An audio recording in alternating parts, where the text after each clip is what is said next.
Assalamualaikum warahmatullahi wabarakatuh. Bismillahirrahmanirrahim. Allahumma sholli wa sallim ala sayyidina Muhammadin wa ala alihi washabbihi asma'in nama ba'du. Sedanten ingkang kula hormati wabil khusus teman bapak kula Kiai Haji Agus Ali Masyuri. Beberapa kiai yang tanpa ngurangi rasa hormat, saya hormati semua. Ini ada beberapa Gus. Ini saya ngaji insyaallah seperempat jam.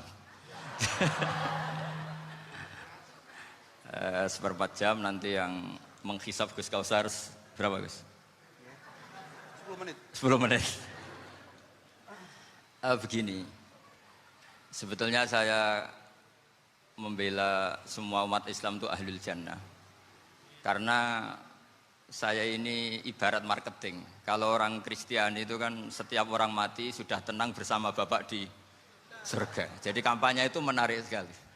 Sementara kita sudah kiai, sudah imam masjid, sudah ulama, masih saja dikhawatirkan su'ul khotimah. Ini kalau kampanye ini tidak imbang, ini nanti saya takut kalah. Makanya saya bilang pokoknya semua orang mukmin itu ahlul jannah. Karena memang asli hadisnya seperti itu, man qala la ilaha illallah dakhalal jannah. Bahwa kemudian ada beberapa kiai yang mungkin wataknya itu pesimis, kemudian bikin sekian aturan-aturan yang sebetulnya itu cerminan dari pesimisnya, terus akan-akan masuk surga itu susahnya bukan main. Nah itu saya tidak setuju karena tadi pasti kalah dengan kampanye sebelah yang setiap orang mati dibilang sudah tenang bersama Bapak apa? Di surga. Jadi ini penting. Terus kedua saya bilang agama ini sudah begitu baik. Masa kunci surga sudah dibocorkan miftahul jannah la ilaha illallah. Masa sudah pegang kuncinya nggak jadi masuk surga itu kan aneh. Ya sudah masuk saja, tapi tidak usah minta bantuan saya, masuk aja kan sudah pegang kuncinya. Terus ketiga, kenangan terburuk saya ketika jadi kiai itu gini, saya ada beberapa guru SD datang ke saya. Ini agak-agak masalah besar. Gus boleh enggak buka ujian nasional yang masih disegel? Semua guru bilang nggak boleh, itu kriminal kan. Ada satu guru yang bikin analogi agak kacau. Boleh saja. Wong ujian di kuburan saja dibocorkan para kiai nggak apa-apa.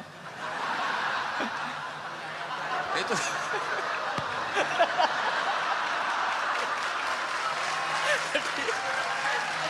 Tapi ini kriminal ya. Perhatian kepada kiai, nggak boleh memukul pemateri.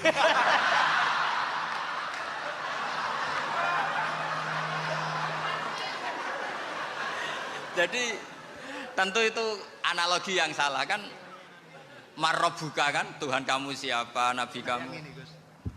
Tuhan kamu siapa, Nabi kamu siapa, imam kamu siapa. Ini kan sudah dibocorkan oleh para kiai. Artinya apa? Nak raiso jawab kebablasan gitu. Terus guru ini berpikir kalau ujian akhirat sekrusial itu saja bisa dibocorkan, kenapa ujian nasional tidak boleh? Tentu ini kias yang salah, saya tidak ngajari seperti itu. Tapi saya ngajari ke kalian betapa mudahnya masuk surga. Kunci jawaban sudah dikasih, kunci pintu masuk sudah dikasih. Kok sampai tidak masuk, ini kebablasan. Paling salah gurunya. Jadi ini kenapa saya sering cerita orang mukmin semuanya itu min ahlil jannah. Itu saya jamin. Sama tidak usah takut su'ul khotimah, tidak usah takut berlebihan seperti itu. Karena setahu saya, setidaknya saya mewakili ulama zaman ini. Rata-rata guru kita ini bermadzhab Syadzili dalam berkeyakinan berpikir tentang Allah. Di antara ini yang mulai saya ngomong serius, supaya tadi kan guyonannya sudah diambil Gus Reza sama Gus Kausar. Saya tahu kenapa mereka guyon. Kalau ngomong serius takut kalah sama saya.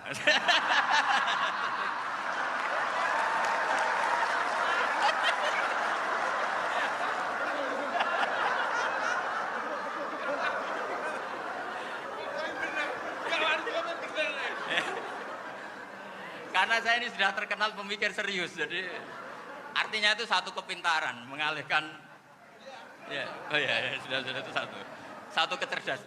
Tidak hanya ngalim tapi Betul cerdas. Jadi itu bukti beliau ini cerdas itu.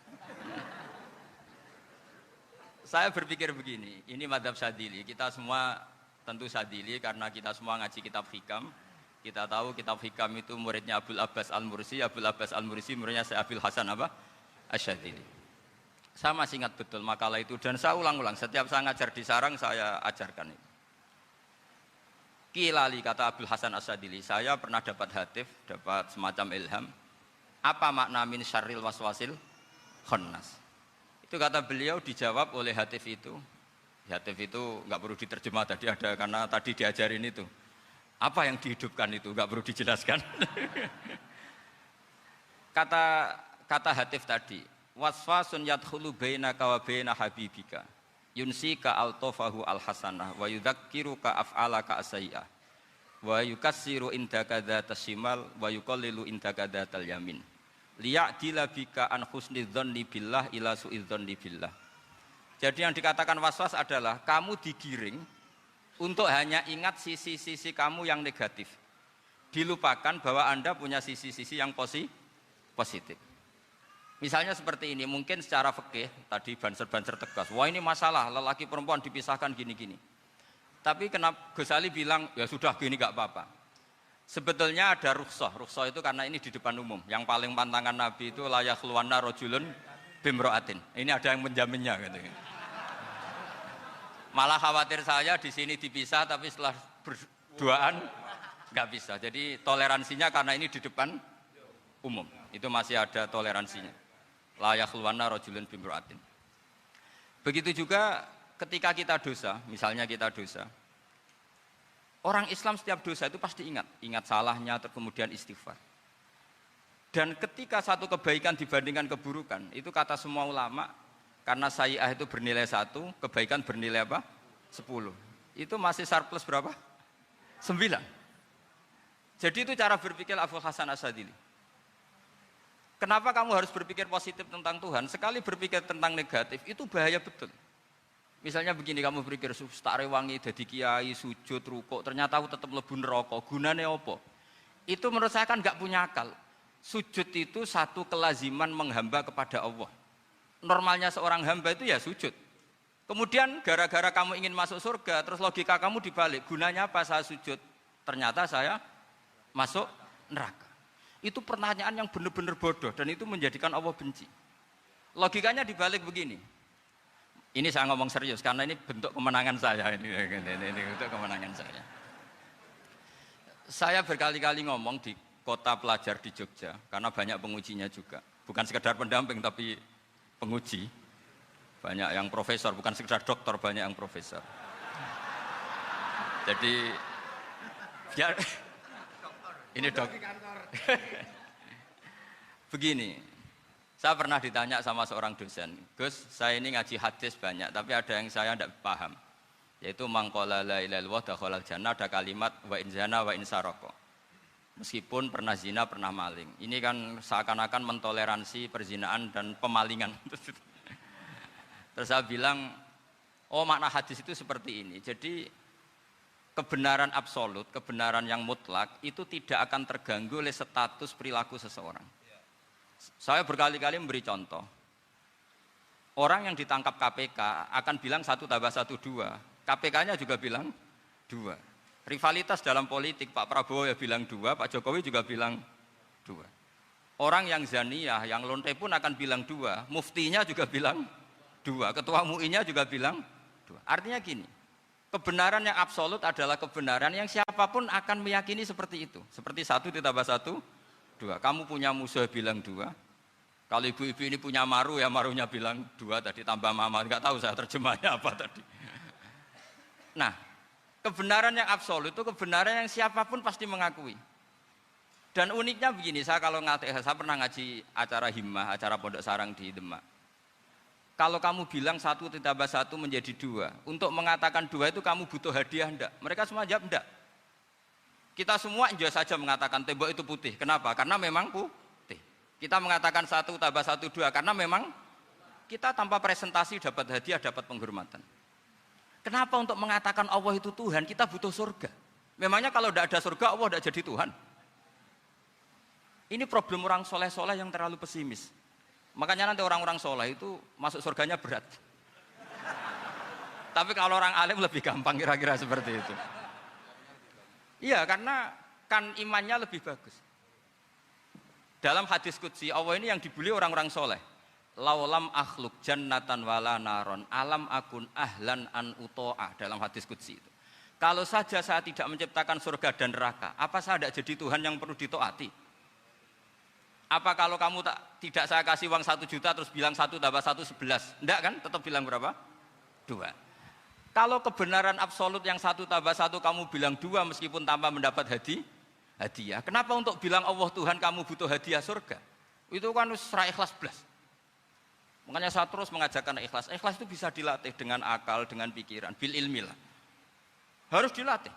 Nah di sini ini momen atau makna yang mestinya harus difahami wa inzana bahwa kalimat ini sah meskipun dilafatkan seorang yang pernah zina. Sama seperti 1 tambah 1 2 sah, diucapkan siapa saja sah. Dan siapapun akan mengucapkan itu secara ikhlas. Ini penting saya utarakan. Sehingga setelah ada firqah-firqah takfiri yang mengatakan orang megang keris itu syirik, ke kuburan syirik, ini syirik. Itu salah besar.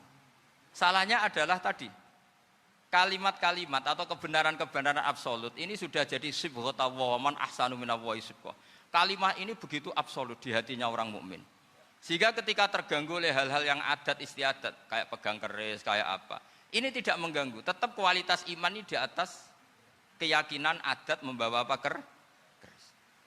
Kalau orang membawa keris menjadi syirik karena percaya sama makhluk. Orang misalnya kejawen kalau nggak bawa keris nggak nyaman. Orang kota itu kalau nggak bawa ATM juga nggak nyaman. Itu tidak dihukumi syirik. Kamu pergi lupa bawa HP nyaman enggak?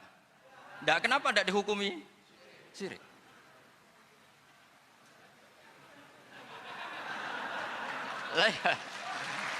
Jadi ini logika-logika. Jadi makanya ini Gus Reza boleh ngeritik saya itu berkali-kali bilang, saya termasuk ulama yang mau bikin gerakan cangkem elek.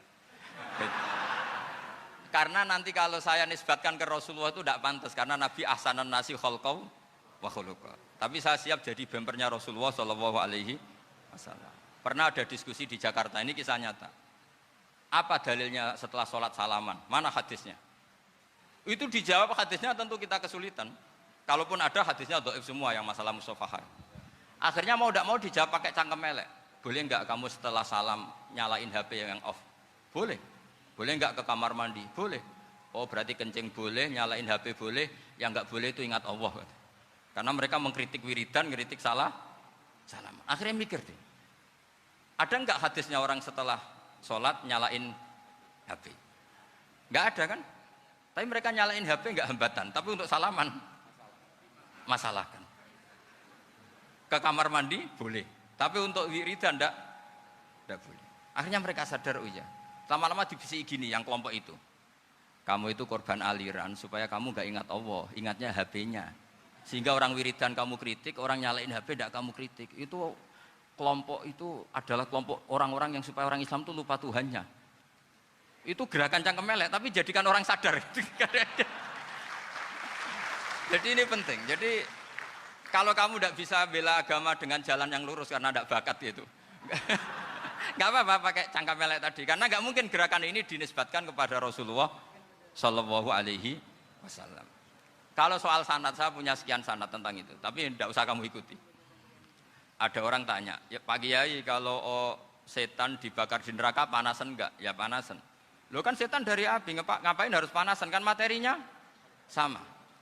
Terus Kak Kiai tadi gak kesulitan, dia ngambil pasir, disawur di wajahnya.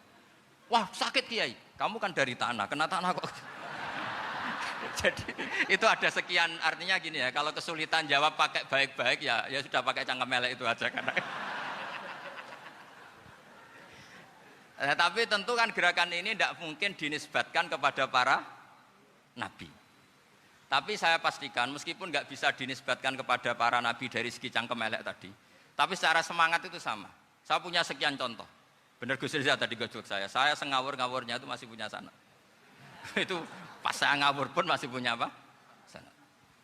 Nabi Ibrahim itu ketika faja'alahum juzatan illa kabiralahum itu si berhala paling besar dikasih kapak.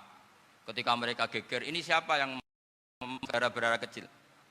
Kata mereka, sami'na fatay yadhkuruhum yuqalu lahu Ibrahim. Ya kira-kira Ibrahim lah gitu. Terus setelah Ibrahim didatangkan, siapa yang melakukan ini semua? Ini jawaban Nabi Ibrahim, bal fa'alahu kabiruhum hadza. Ya tanya yang bawa pedal, saya kan enggak bawa kan. Terus kata orang-orang, otak kamu itu di mana? Masa berhala disuruh nanya, kan nggak bisa ngomong. Ibrahim kembalikan, uffil lakum walima ta'buduna min dunillah. Lalu otak kamu di mana? Sudah tahu nggak bisa ngomong kok disembah gitu. Itu ada kata uffin loh. Uffin itu kalau diterjemah kira-kira ya agak-agak jancuk gitu. Kira-kira seperti itu. Jadi Sekarang dalilnya jancuk apa Gus?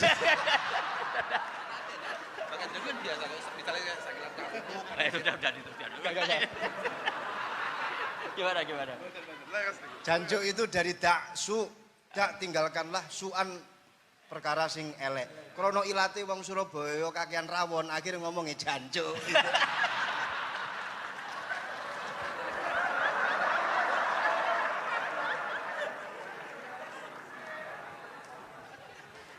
Jadi mulai dulu melawan kebatilan itu harus pakai logika yang vulgar.